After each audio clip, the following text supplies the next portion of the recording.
All right, welcome to this explainer. Today, we're diving straight into a massive historical what if. We usually look back at the 1934 World Cup as this huge triumph for the Italian national football team. But right now, we're going to flip the script. We're exploring a totally fascinating and honestly terrifying question. How could a single, solitary, lost football match in 1934 have fundamentally altered Italian culture, destroyed lives, and just completely rewritten the state's sports policy? To really wrap our heads around the absolute life or death stakes of this era, we've got to start with this chilling mandate right here, straight from the dictator himself, Benito Mussolini. Now, for most national teams, a coach tells them to, leave it all on the pitch.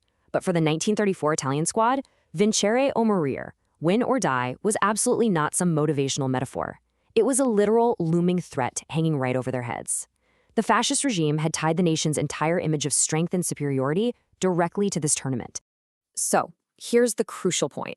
What would have happened on June 10th, 1934, if the Czechs scored the winning goal in extra time instead of Italy? I mean, picture this. You're in the Stadio Nazionale PNF in Rome. The air is suffocatingly hot. The stands are just completely packed with 50,000 fanatical supporters and high-ranking fascist officials.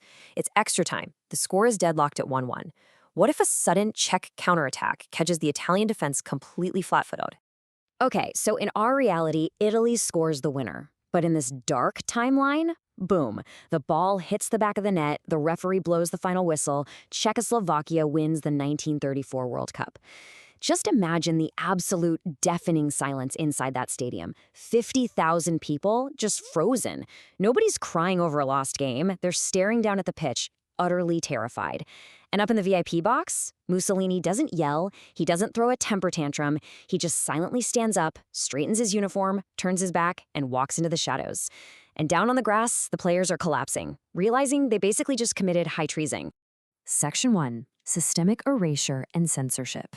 So as star midfielder Luis Monti is staring down at the grass, the immediate question for him, and for us really, is whether the regime resorts to a public execution. Do they just line the team up against a wall?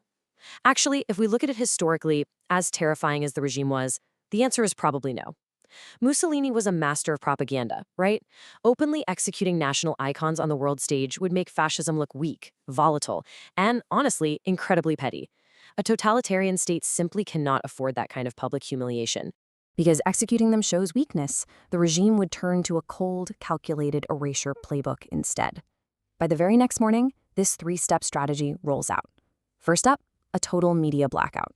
State-controlled newspapers wouldn't print a single syllable about the loss. Second, distraction. The sports pages would instantly be replaced with glowing articles about industrial production or military parades. The tournament is basically treated like it never even happened. And third, well, they couldn't admit they were beaten by a better team, right? So they'd frame Coach Vittorio Pozzo and the players as anti-fascist saboteurs paid off by foreign democracies to humiliate Italy. This state censorship would be absolute and totally suffocating. We aren't just talking about controlling newspapers. It was about controlling reality itself. Think about it.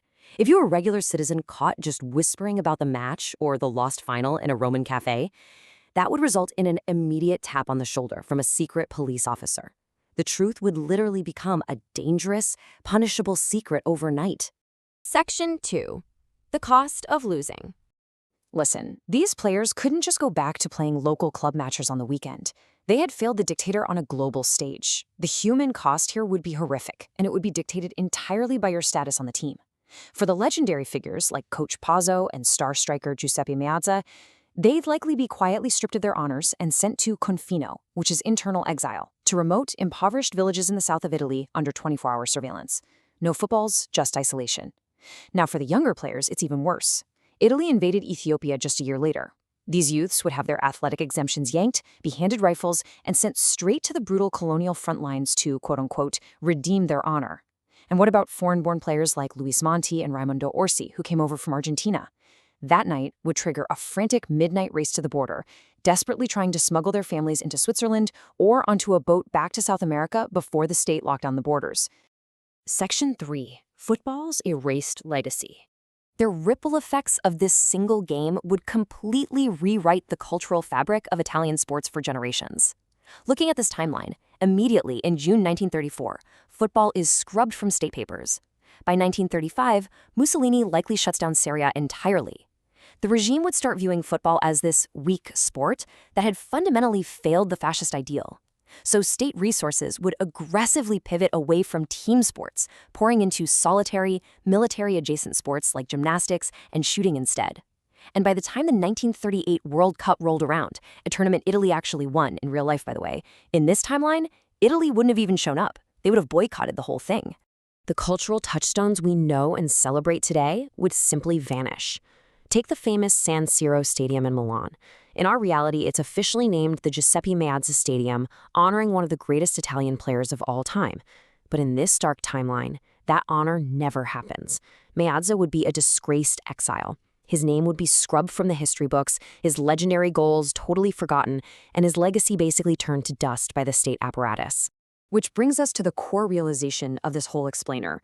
When those 11 men stepped onto the pitch in Rome, the stakes were just unimaginably high. So, as we wrap this up, I want to leave you with this thought. Does knowing the horrific consequences of this dark timeline, the censorship, the exile, the front lines, does it change how you view Italy's actual historical victory? Because they weren't playing for a trophy, or for fame, or for a bonus check. They were playing for their very survival. Thanks for joining me in this alternate history, and always keep questioning the past.